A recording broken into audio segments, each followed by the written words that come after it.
All right, you guys, happy Thursday. There is so much going on in the world. It looks as though the first phase of the Epstein files have been released. And to be honest, it doesn't really look like much, like a nothing burger. Also, remember Ari Emanuel, WME exec CEO, who came out to defend Blake and Ryan against Justin Baldoni, Bologna, whatever his name is? You know, Ari, the preschool rhyming tough guy in Hollywood, too cool to learn his clients' names. Well, now, Freakonomics is saying, they were the ones that hosted him when he said this, that the video footage of this has been lost. So we will never be able to see that interview. Yeah, right. But first, and before we also discuss the Tate brothers, they've just landed on American soil and people are up in arms.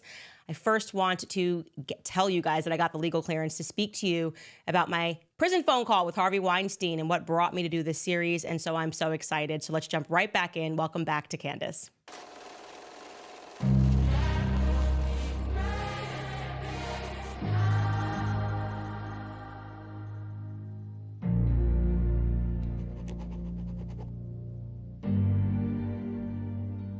Also, sorry we're 30 minutes late. I've actually done 4 hours of media today, so I have said a lot of words. Okay, so where do we begin with this?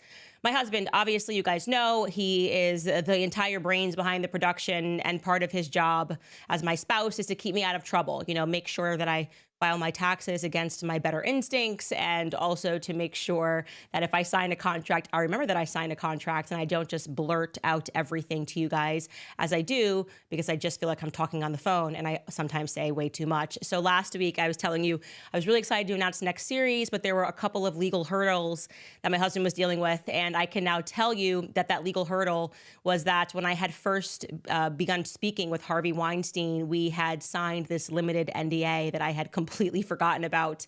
And we had to go through some effort to have that NDA, to have me released from that NDA so that I could speak about the topic without me being risked, a risk of being sued. Again, all my husband's headaches, but I'm excited to tell you about that first phone call, because you're probably all wondering how did Candace Owens end up speaking with Harvey Weinstein?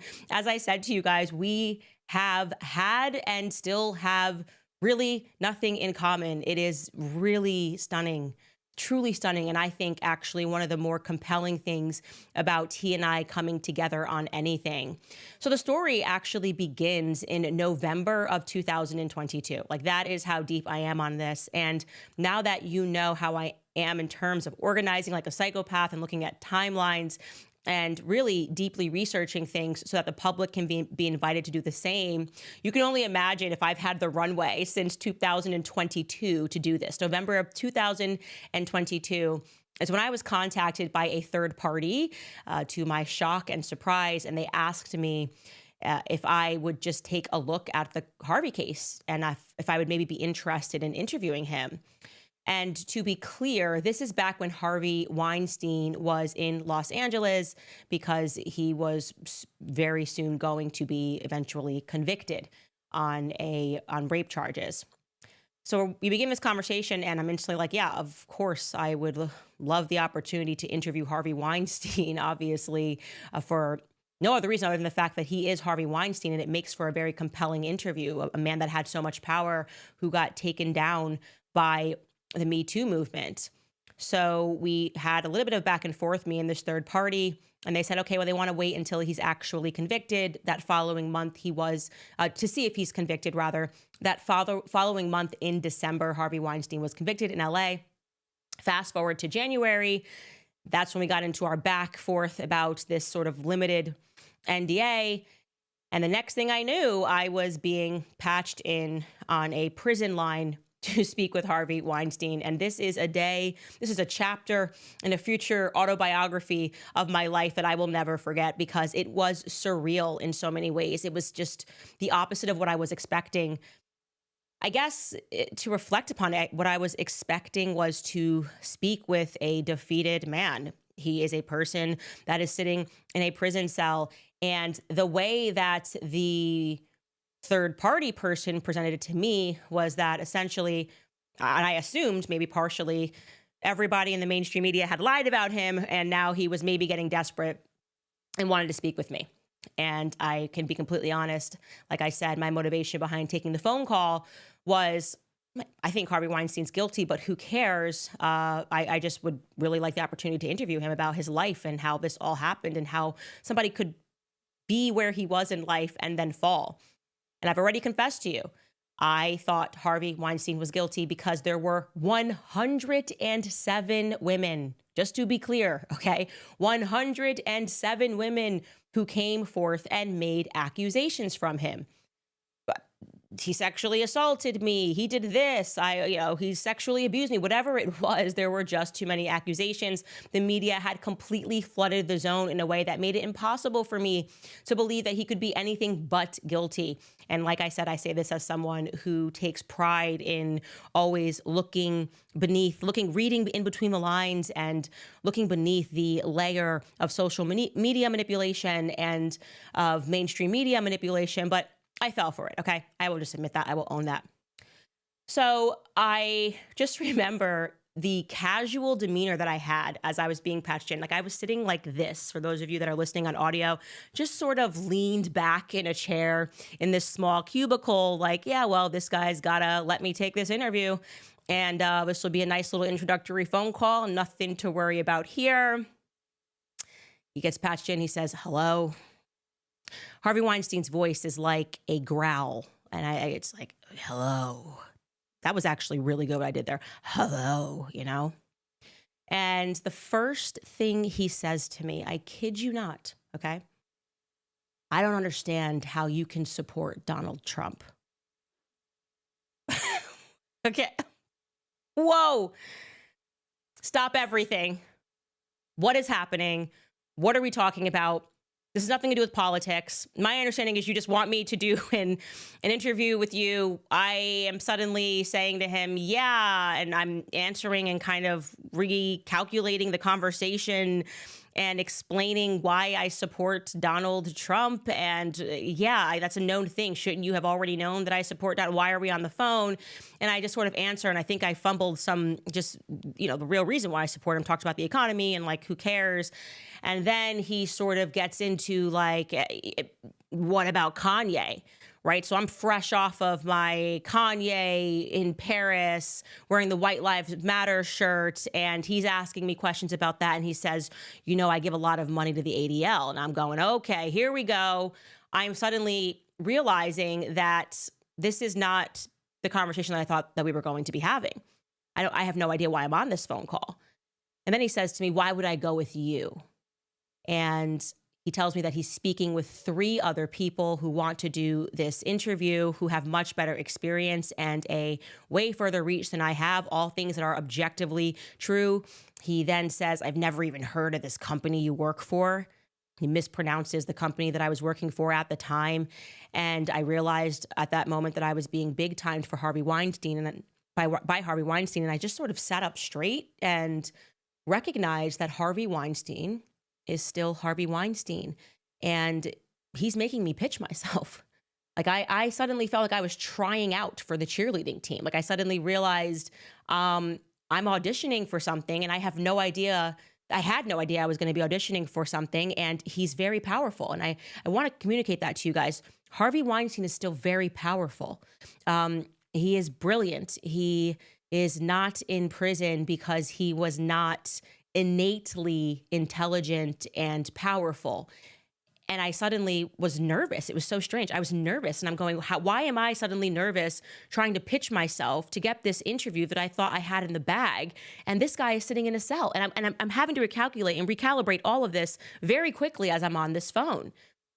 Then he named someone who is, as a fact, one of the biggest and most influential media people in the world, someone that he is friends with, who he was in talks to do the interview with, not exactly someone that I could compete with, so to speak. Like I'm just Candace Owens and I'm nowhere near as big of these people. I have never been in the mainstream media. The mainstream media doesn't like Candace Owens. And it was obvious to me at that moment that he was essentially taking this phone call to entertain his third-party friend. And it kind of clicked and it dawned on me that that person was lobbying for him to do the interview with me. That person was a fan of Candace Owens. That person believed that if I took a look at this case, I would actually give it a fair shake on the basis of past investigations that I had done. And she was really saying to him, you should do it with her. And he was disagreeing. So he was just on his phone to entertain a friend, in my view. I really felt that. And even though she felt I was the right person for the job, Harvey clearly did not. He did not think that I had the experience, and he still very much lives in the world of Miramax. He very much lives in the world of who is the best Hollywood person. He spoke to me about the right composers if I was going to do a docuseries. You know, I'm not even thinking on music composers. What are we even speaking about? I thought this is going to be about a couple of interviews. Didn't think that we had the budget to do it in the right way. I mean, you just wouldn't even believe that sort of a conversation. It wasn't what I was expecting because he's still a visionary. He still wants to make movies. He still wants to tell stories in ways that are beautiful. And it's weird to say this, but there was something about the conversation that registered to me as naive. And I'm speaking about him. It seemed in the retrospect very naive to me that he still believed in the beast that took him down. Do you know what I'm saying? Harvey Weinstein still believed in the mainstream media apparatus. He still believed in Hollywood. He still believed in the power of his friends. The very same thing, the very same apparatus that took him down, he believed in, and he just didn't know what I was. So at this point, I guess I sort of gathered myself and I started pushing back more forcefully. Like I was like, okay, I got this. Like I'm actually now just got to be Candace Owens, you know? And I got to start talking to him like he's talking to me because I'm in a business meeting. I didn't expect to be in a business meeting with somebody that's been in prison, has been sitting in prison for a year, at least a year. And that there was one moment where I knew that I had gotten him, you know, like I had sort of defeated him, so to speak, if we were just kind of going back forth, riff-raffing like New Yorkers negotiating a business deal. There was the moment where it clicked for him. And I think the moment that I wrangled it away from the mainstream people that had wanted to do this sit down with him. He said, and obviously I'm paraphrasing here, but he said about that person who was going to interview him, you know, I've been friends with her for years. She knows that I didn't do these things. I said, you know what, Harvey? You've got a lot of powerful friends. I'll admit that. You've got a lot of powerful friends in Hollywood. And where are they all now?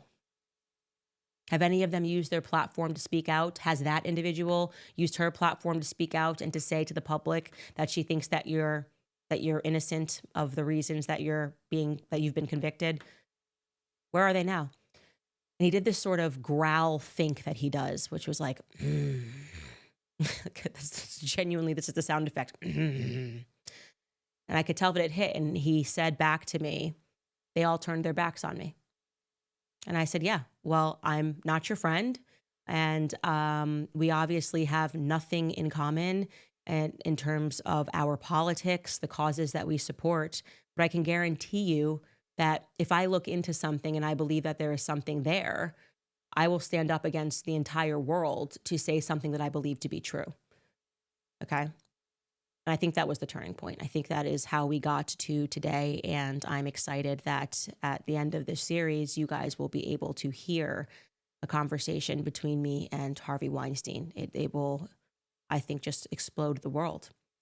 I want to remind you guys now something about Harvey, just a little bit about the background of these cases, which we will begin getting into next week. Because like I said, 107 women coming out, you probably have no idea why he is in prison.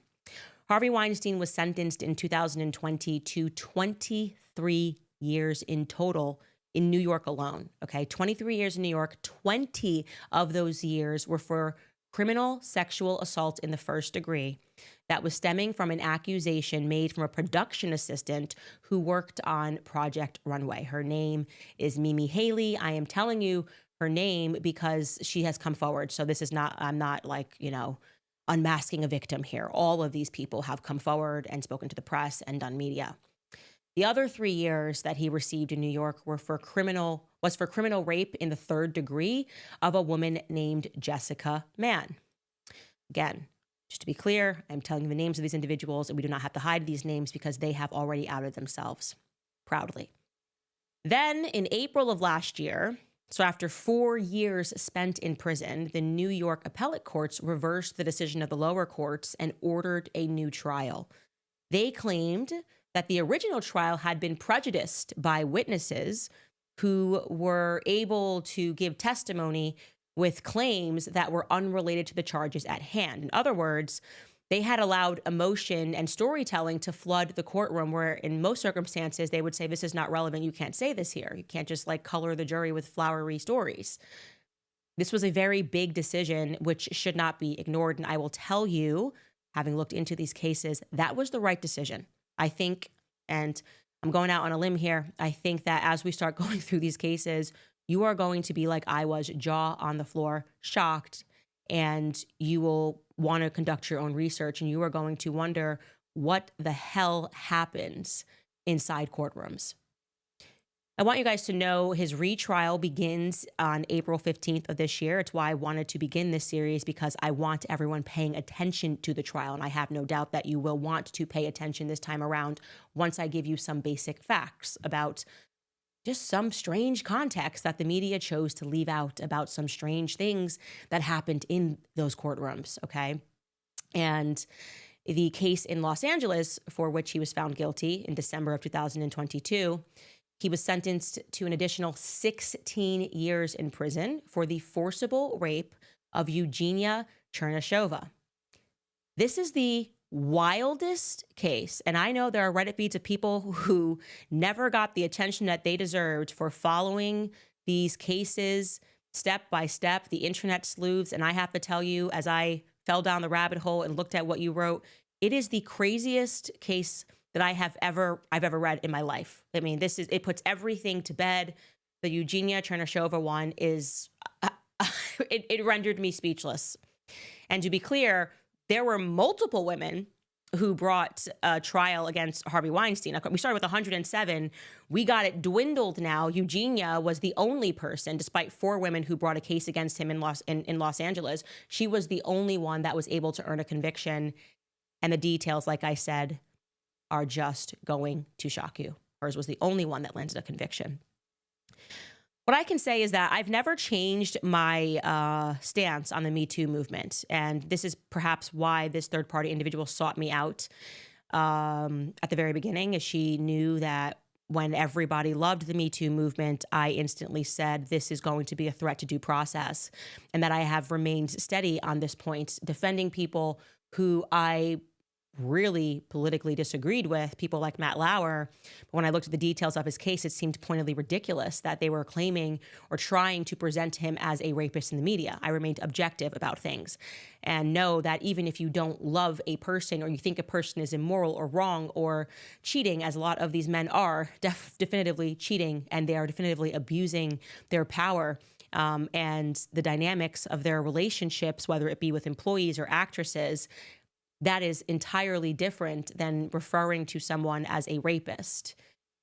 And despite those thoughts about the Me Too movement, never in a million years did I think that biases would then arrive into the courtroom. I think I've always had faith in our court system. And now that's beginning to change. Now I'm beginning to wonder if our courtrooms have been politicized, if when a movement grows so big, whether it's Black Lives Matter or Me Too, somebody has to hang, if you know what I'm saying. And I'm really excited to bring forth this series because it allows us to go backwards. It allows us to go from it getting so crazy that somebody who is as perfectly innocent as I believe he is, as Justin Baldoni, is now suffering the consequences because we didn't do the right thing years ago by objectively analyzing things about people who are definitely not puppies, like I said, people like Harvey Weinstein. So I am very much looking forward to presenting to you all, beginning next week, our newest series, as we mentioned a couple of days ago, Harvey Speaks. And yeah, I'm really, really looking forward to showing you guys this. And you, like I said, are going to be positively shocked about the details of this case. It is in and of itself a Hollywood movie that is worth producing. And yeah, I'm grateful that Harvey's team has sort of trusted me to just do what I do best. And I've said to him, look, I've told him directly a million times, I think you're an immoral man. And I cannot, after seeing all of this, see you as anything but an immoral man. Yes, you're obviously a brilliant businessman, and you're a tough negotiator, and you're a powerful person. But I will do this case justice, and I have no doubt that you guys are going to be in for a journey. So you're going to need to get your journals out next week as we map out the Harvey Weinstein files. Harvey speaks. All right, guys, before we get into everybody just losing their minds on X today because there's so much happening, the Epstein files, we've got Tate in the news. They're back on American soil. Ron DeSantis speaking out against American citizens on American soil. And of course, Ari Emanuel. I want to remind you about Planned Parenthood because we know they have been spending millions to target vulnerable women. And the answer to that is PreBorn, which I'm very passionate about the work that they do. Because while Planned Parenthood is convincing them that the abortion pill is like a quick, easy solution, it's not true. It just isn't true. There's so much devastation that can follow. I know this from friends, pain, regret, the reality that you've ended a life, and there's a lot of tears, and PreBorn kind of steps in through innovative technology. They reach these people who are abortion determined before they take that pill, before it's too late. In fact, to date, PreBorn's network of clinics have rescued over 300,000 lives, and they have seen over 90,000 women come to Christ. And it doesn't stop there. PreBorn's network of clinics are with these moms every step of the way, offering counseling, maternity supplies, and the support that they need to choose life. But they cannot do it without us. Just $28 provides an ultrasound to a woman in crisis. That's it, just $28 to help her see her baby and choose life instead. So if you'd like to donate, you can just dial pound 250 and say the keyword baby. That's pound 250 baby, or you can donate securely at preborn.com/Candace. That's preborn.com/Candace. Also, if you are looking for a beautiful faith-filled jewelry that's more than just an accessory, you can check out my friends at The Little Catholic. I'm actually wearing a Little Catholic necklace right now. It's a small female-owned business that creates stunning handcrafted jewelry that's rooted in the Catholic faith. The Little Catholic believes that Catholic jewelry organically inspires faith, peace, and perspective in a unique way. Every time we look in the mirror or glance down, beauty is God's way of speaking to us here on earth. Their Catholic jewelry allows us to treasure those moments and reminders close to our hearts. The Little Catholic jewelry is the perfect timeless gift, rich with faith and meaning, making it a perfect choice for special occasions like baptisms, confirmations, weddings, and anniversaries. And what makes these pieces even more special is that they are crafted with love and care right here in America. So right now, my viewers will get an additional 25% off your order if you use promo code Candace25 at thelittlecatholic.com. That's thelittlecatholic.com with promo code Candace25, and you'll get 25% off your order. Okay, so we spoke about Ari Emanuel, big hot shots at WME. Yeah, so every client is on his roster, and there's no one higher up than him, essentially. And comes from a very powerful family, Rahm Emanuel being his brother, Zeke Emanuel being his other brother. They're just running it politically, socially, and you just don't get a bigger agent than Ari Emanuel, who right now is trying to take WME private, owns UFC and the WWE. Yeah, WWE, the wrestling as well. They just kind of wrangled that from Vince McMahon. So yeah, he's one of those guys that kind of speaks like he thinks that he's in an HBO flick, like it's Succession. You can tell, Justin baloney, phony, ha, ha, ha, ha, I'm so powerful. It's just annoying. People like that are just so annoying. Life is not a movie script. Just try being a human being. And so news had broken, I think it was 2 weeks ago, that he had joined the Freakonomics podcast, the Freakonomics radio, and they had done an event that was on stage. People attended this event, and it ran live on their radio, where he had just insulted Justin Baloney and made him feel really small, and obviously did not read the room. And by read the room, I mean read the general public response to people feeling like a bunch of A-list Hollywood bullies need to be shown that bullying is unacceptable, right? And so he didn't read that room, and he decided, I'm going to bully him a little bit more and also condemn people on social media and pretend that Ryan and Blake are good people. Even though you're reading your messages and forming your own opinions, I'm going to remind you that we are the media, we have the power, and you should stop doing that. He really just kind of went so far as to say, social media has been great, but it's sometimes bad. Why is it bad, Ari? Because we're able to get around your PR agents. We're able to get around your pieces in The Hollywood Reporter and your pieces in TMZ and your pieces in The Cut, which we'll get to later, who just wrote an amazing hit piece on me. And those of you that are watching my podcast, yeah. Anyways, it was a bad look. It did not make anybody feel more warmed to Blake and Ryan. And now it's interesting because the host of Freakonomics, Stephen Dubner, is now coming out and saying, actually, that episode is never going to air on our podcast. And they're entitling it The Show That Never Happened, and saying that there were just tech issues with the venue during their live show. And they apparently just never recorded that episode. Take a listen to Stephen Dubner. It turns out that the theater's PA system had crashed.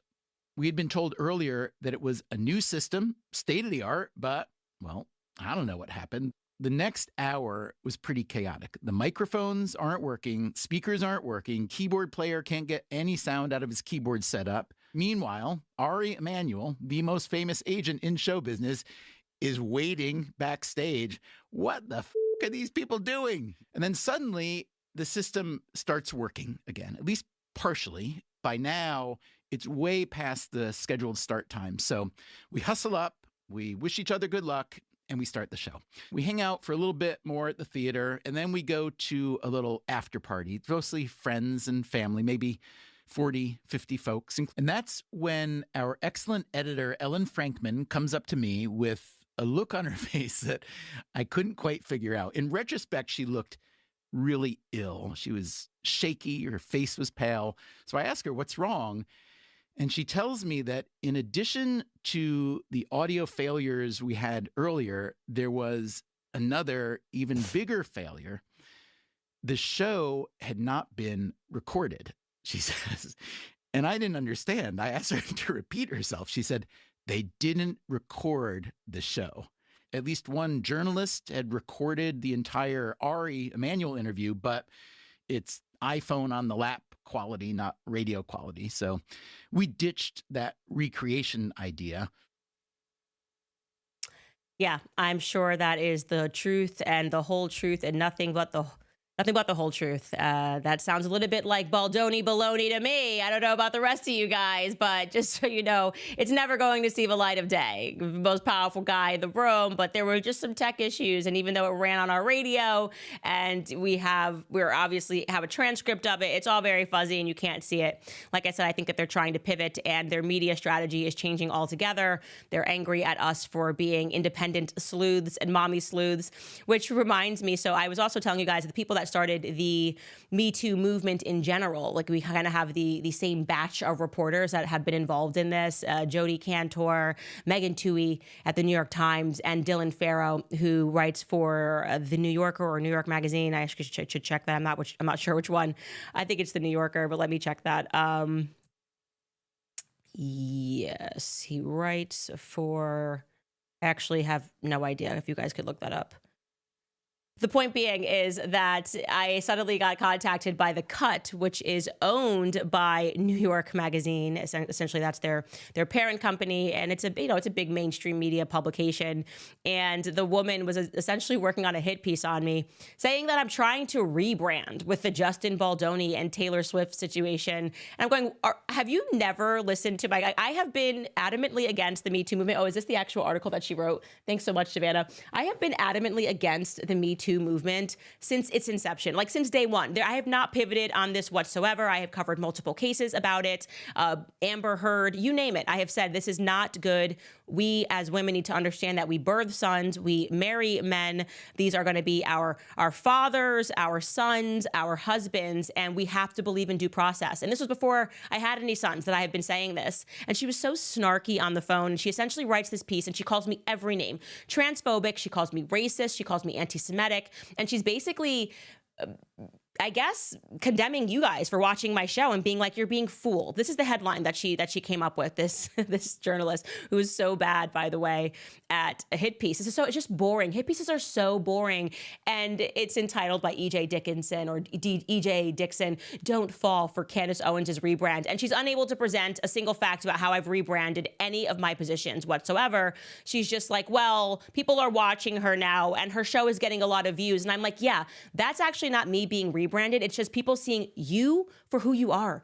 People are starting to see the mainstream media for who they are. And so if they're looking at a circumstance and they're recognizing how they have been completely lied to by a publication they trust, like a publication I used to trust, the New York Times, who were willing to essentially destroy a man's career who did nothing wrong, it becomes, I don't know, understandable to them how it might be that you've done it to others. That's it, okay? And they can go back. I haven't removed any of my content. She even tried to pretend that me wiping my Instagram to promote my book was me trying to like wipe my past. I did the exact same thing with my first book. I wiped my Instagram because I wanted the focus to be my first book, and it has nothing to do with trying to run from my past. I'm all over the internet. I'm not running from my past, and I haven't pivoted on my perspectives.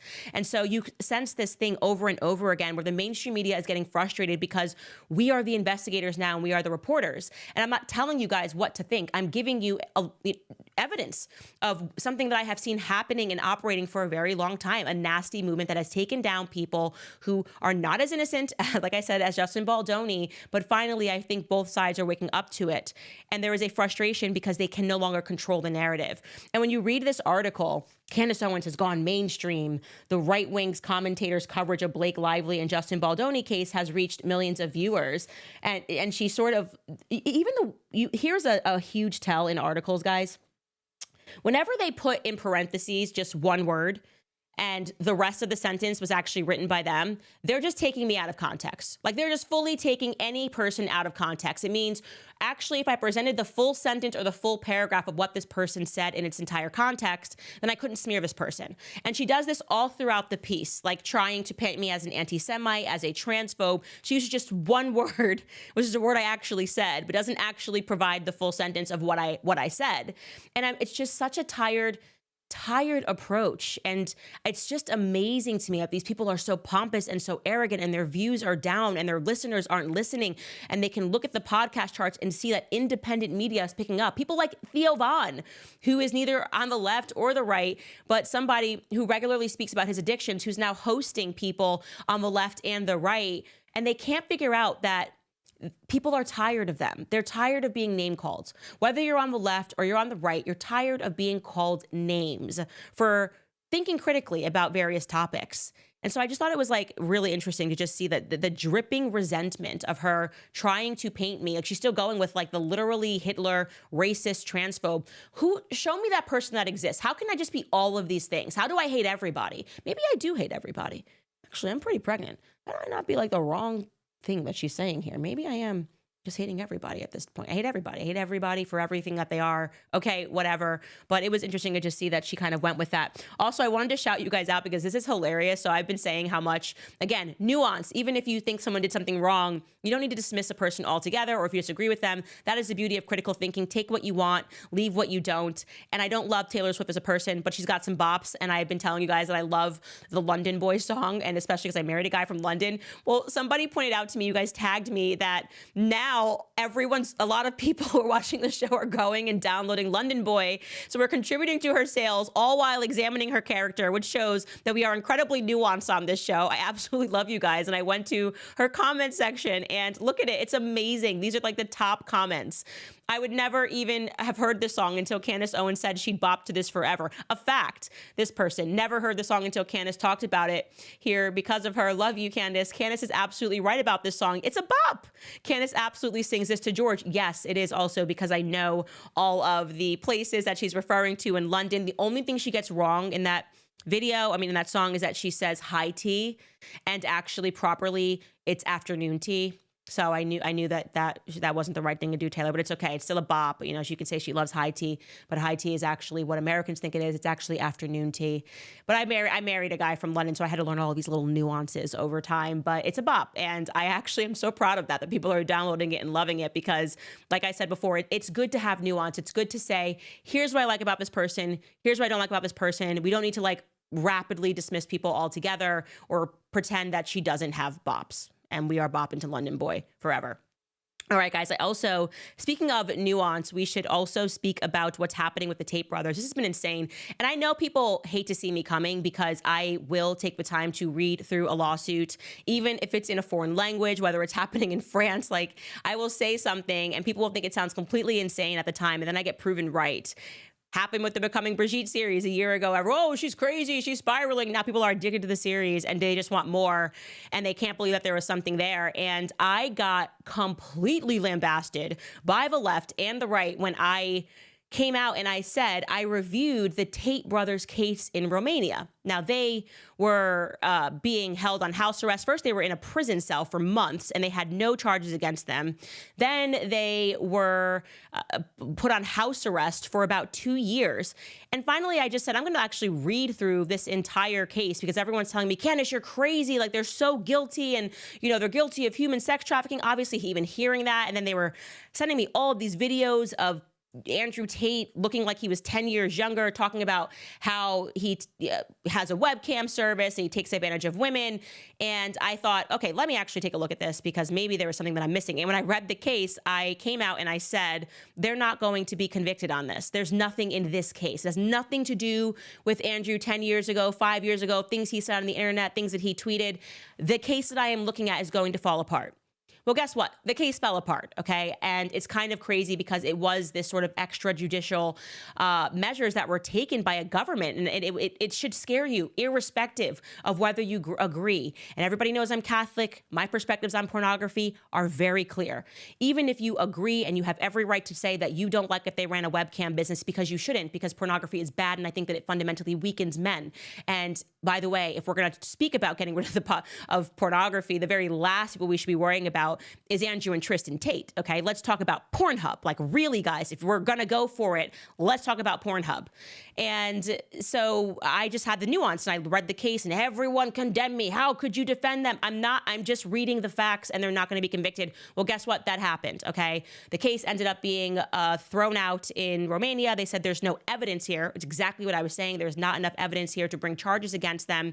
And the prosecutors essentially were going to have to rebuild an entire case to try to charge them, at which case it looks like the Trump administration intervened because they are American citizens and they were just brought back to America. They are now on American soil. They landed this morning.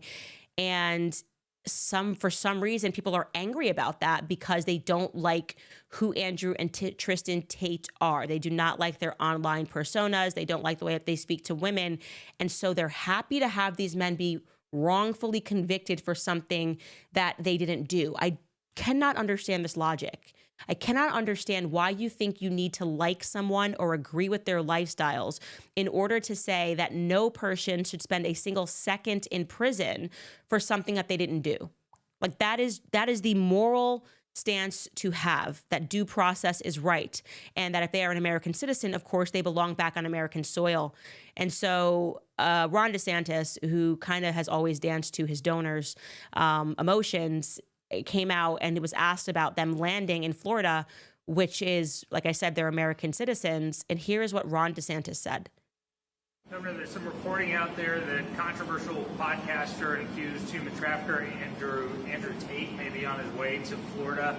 Is he welcome here? What could the state do to send him back to Romania or whatever? Well, we have no involvement in that. I read about it through the media. Clearly, the federal government has jurisdiction, whether they want to rebuff his entry into the United States, and I have confidence that whether it's Pam Bondi or Kristi Noem, that they will be looking at that. I do know our Attorney General, James Uthmeyer, is looking at what state hooks and jurisdiction we may have to be able to deal with this. But the reality is no, Florida is not a place where you're welcome. With that type of conduct in the air. And I don't know how it came to this. We were not involved. We were not notified. I found out through the media that this was something that was happening. Okay, so to be very clear, that is deranged. That is not a conservative perspective. That should not be a liberal perspective. They were not convicted of anything. They were convicted of nothing. And what he is saying is that based on their conduct, even the person asking the question says they were accused. They weren't convicted. That's the point. Being accused of a crime means absolutely nothing. Okay, as we have learned, you can be accused of anything today. You can be accused of being a sexual abuser or a sexual harasser if you're Justin Baldoni. The question is, were they convicted? If the answer is no, I don't really care about how Ron DeSantis feels about an American citizen coming home. That disqualifies him for ever running for president of the United States ever again. okay? If you cannot set aside your emotions, we do not need you in leadership positions. If you are not able to look at things objectively, whether you are looking at someone and you go, oh, I don't agree with their politics. It's Matt Lauer, people that cheered that on because he was Matt Lauer and he was on the left. You're a loser. Okay? You're a loser that you can't set aside your politics, that you can't set aside your emotions, and you can't set aside your beliefs, by the way, to realize that the Constitution does not exist because of how you feel, right? Could you imagine? We're going to take a look, and he absolutely will not be welcomed here as an American citizen if enough people are outraged by it. No, the right thing to say is they have not, to my knowledge, been convicted of any crimes. They are American citizens. If you're not asking me about their character or what I believe about pornography, which we can wax poetic about all day, then yes, they belong here. That's what it means to be a citizen of somewhere. It means that you get to come home. If you are not convicted in a foreign country of something, you get to come home whenever you want. That's the right response to that. And I hope that as American citizens, we can all just agree across the line that that's the right thing to say and the right thing that should happen. And if something happens in the future and they get convicted of a crime somewhere else, okay, then what we should want for them is due process. If they get accused again of a crime, what we should always want is due process. And throughout that process, we can form our own opinions and we can look into the case and we can argue about it. And that's the way things should be. That's my opinion about the way things should be. Also reminding you guys about one of our sponsors, Beam, because I know that we all need to take more responsibility. One thing that we all need to take more responsibility for is being more self-reliant for our own health, especially when it comes to our sleep health. That's why I'm excited to share something that's made a real difference in my team's life. That is Beam's Dream Powder. Try saying that 10 times fast. Beam's Dream Powder. Beam is proudly founded in America and run by people who share our values, hard work, integrity, and delivering results. It's a science-backed, healthy nighttime blend packed with ingredients shown to improve sleep so that you can wake up refreshed and ready to take on the day. Dream is made with a powerful blend of all natural ingredients, reishi, magnesium, L-theanine, apigenin, and melatonin. It's designed to help you fall asleep, stay asleep, and wake up feeling amazing. And it's unlike other sleep aids because there's no next day grogginess. There's just great restful sleep. Beam has already improved over 17.5 million nights of sleep, helping people across the country wake up and feel their best. Here's the deal. Beam is giving my listeners the ultimate Patriot discount of 40% off. So if you try their best-selling Dream Powder, you'll get up to 40% off for a limited time by going to shopbeam.com/Candace. Use code Candace at checkout. That is shopbeam.com/Candace and use code Candace for up to 40% off. And you'll be supporting an American company so you can invest in yourself and start getting your best sleep tonight. Also reminding you guys about American financing because the average person today is feeling the financial strain more than ever. Expenses are up, wages aren't keeping pace, and many people are finding it nearly impossible to make ends meet. So with little left over after covering the basics, it's no surprise that many are resorting to credit cards just to get by, often carrying high balances and interest rates in the 20s or even 30s. So if you're a homeowner and you are stuck in this cycle of mounting debt, you should call my friends at American Financing. Their salary-based mortgage consultants are saving homeowners an average of $800 a month, helping you put your hard-earned money back where it belongs. Plus, if you act now, you might even be able to skip your next mortgage payment. There are no upfront fees, so it costs you nothing to find out how much you could save each month. It's time to break free from the stress of debt. Talk to American Financing today and take control of your financial future. Call 800-795-1210.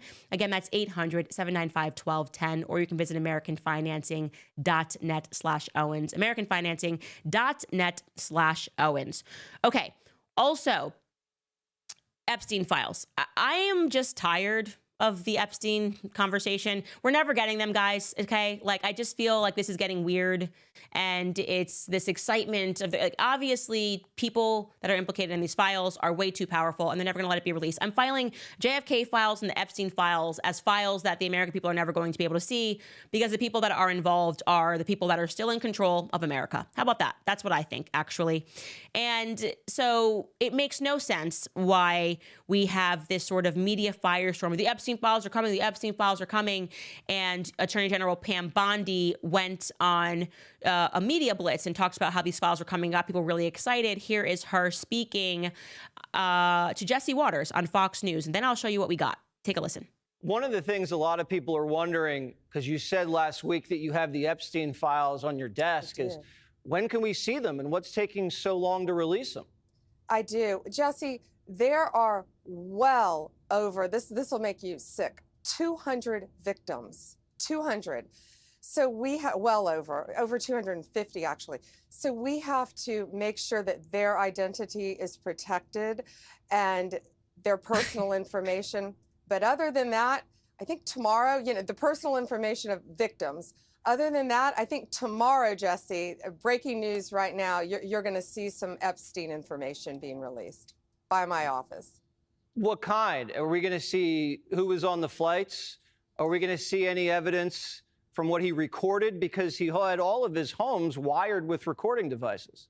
Yeah, what you're going to see, hopefully tomorrow, is a lot of flight logs, a lot of names, a lot of information, but it's pretty sick what that man did.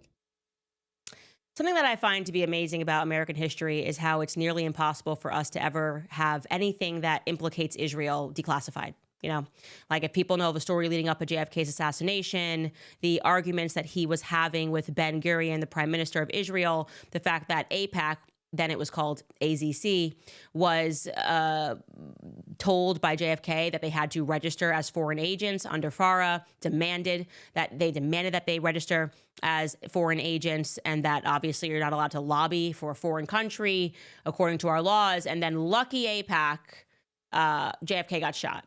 And we're not allowed to see those files ever again. With Epstein, we know that he's had Mossad connections. That seems to be very apparent. CIA, Mossad stuff. Again, CIA, Mossad, I don't even know if there's a difference anymore. And suddenly it becomes very complicated to release files, right? There's just something that's just so complicated about the process. And so we learned that phase one of the files are being, and we've got to black out names, guys, because it takes a very long time to black out victims' names. There's 250 names. You heard her. Send it to me, Pam. I will get it done in 1 hour. Not even. Actually, what am I even saying? The apps today, done, blacked out. I can color it. I can do this on Snapchat, Instagram. What do you want? What do you want? I'm just like so tired of the political back forth and pretending, oh, we're definitely going to be transparent. As soon as you know that there's any indication that Israel could be involved, we're not going to be transparent, my friends, okay? So phase one was a nothing burger. And I like a lot of the people that were at the White House and given independent journalists, they kind of made this big hoo-ha. We're giving it to independent journalists. There's libs of TikTok. There's Liz Wheeler. There is DC Drano. And to the right, by the way, Mike Cernovich, friend of mine who was actually one of the people who we should be thanking for the fact that Epstein never got discovered in the first place. He's a lawyer, and he filed a lawsuit because he saw something funny with the Epstein case, and I've spoken to him about this. So for years, he's not a fraudulent person by any stretch of the imagination. And he even said, there's nothing here. He's saying, he's blaming it on the SDNY, that they gave Pam Bondi only a little bit, and then she gave it to these independent journalists. Guys, can somebody give it to Brian Friedman? Can we just get a website? Here's the files, unleash the files for the whole public to read. I don't need meetings with independent journalists. We are the media now. All of us are the media now. We just need a website that's operative. And like I said, we can put squigglies on victims' names. Let's just not do this song dance anymore. Can everybody just stop being fake and gay? Can we just stop? Can we all agree everywhere? We're done with it. And I'd rather someone just sit down and be like, look, unfortunately, our nation is occupied and we did some crazy things the CIA maybe shot a sitting president. So we're not going to open that can of worms. We're just business as usual. If you guys don't mind, I'd be like, you know what? I kind of appreciate that honesty. It feels refreshing coming from the state. I might be okay with it. I could probably get down with that. I'd be like, yeah, that feels kind of good. I don't know. I feel good that you're just telling me. If you're just look, we're so powerful. There's nothing you can really do about it. We're the CIA. We're going to keep doing what we want. I'd be like, okay, it feels better. That feels a little bit better than gaslighting the public constantly, right? I feel like that would be better, more preferred. Am I crazy? I don't know. Is that just weird pregnancy hormones that I would actually rather them just say we are unbelievably corrupt and everybody's in the club and you're not? I'd like that. I'd say, thank you. I'd send them a gift at Christmas. I don't know. That's how I feel. I'd send them a Thanksgiving card or something. Anyways, we're not getting it. So I just want you guys to know that. You can ignore everything. The song, the dance, the pictures, the photos, the smiles, the documents, the people. We're not getting it.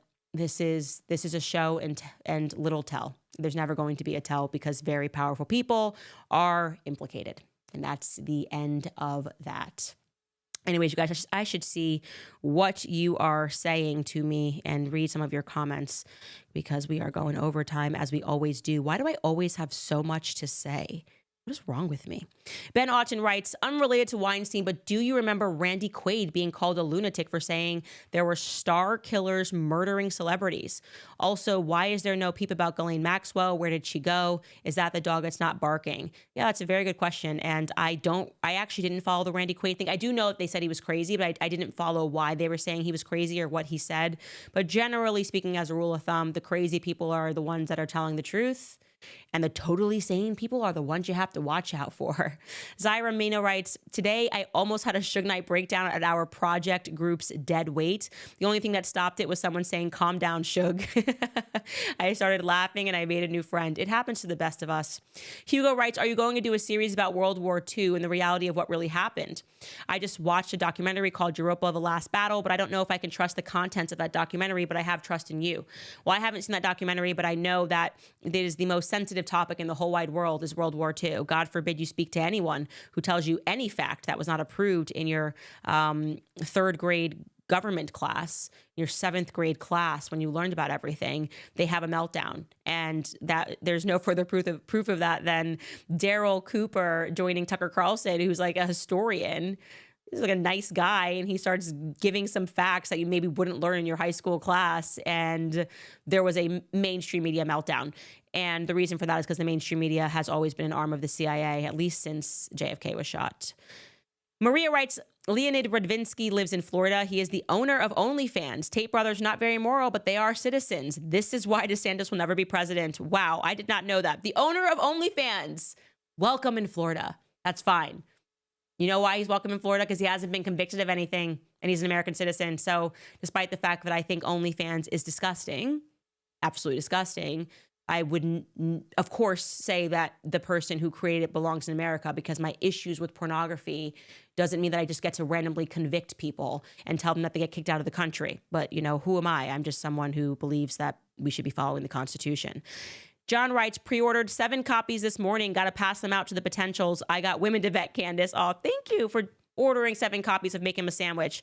Candace, can't step into the next year without my wife secured. Your book might just be the key. Yes, fellas, give it to a girl that you are dating. If you want to know that she's wife material, you can order her pre-order. Make Him a Sandwich, available at CandaceOwens.com. Gina writes, God bless you and your family, Candace. May Michael, the Archangel, protect you under his wings. Thank you so much for saying that. And I do believe it is the prayers that have been keeping me safe. I don't know why the mainstream media still hates me so much. I just don't get it. I promise I'm not this violent, crazy, racist, sexist, anti-Semitic, self-loathing woman. You know, I don't think I am. We can check when I get to 39 weeks pregnant. We're in the single digits now. So maybe, like I said, maybe I am a little angry at people. But I think you guys are just misrepresenting me and misrepresenting what I believe in. And I do have anger at both sides. I call everybody out all the time. I've done this forever. Go back. Like I said, my content is not being stripped from the internet. By the way, guys, look at this. Where is our little timer ticker thing for almost at 4 million subscribers on YouTube? Bring up my ticker, guys. I want them to see. Look at 5,000 more subscribers. Where are you? 5,000 more subscribers. Are you watching right now? Could you hit the subscribe button? Could you help us out? Could we get to 4 million subs so that we can party? And by party, I mean like go to bed early or something, because that's to me would be the best thing. That would be so exciting if I could go to bed at like 8:30 one night. Yes, I love that. Please hit the subscribe button if you are watching right now. Other than that, guys, I think that we have covered everything, and I have to just see what everyone else is in a meltdown about. There are so many things that happened today. It seemed ridiculous, but can't thank you guys enough for sticking around and not believing the mainstream media smears and libels about me. I will see you guys tomorrow.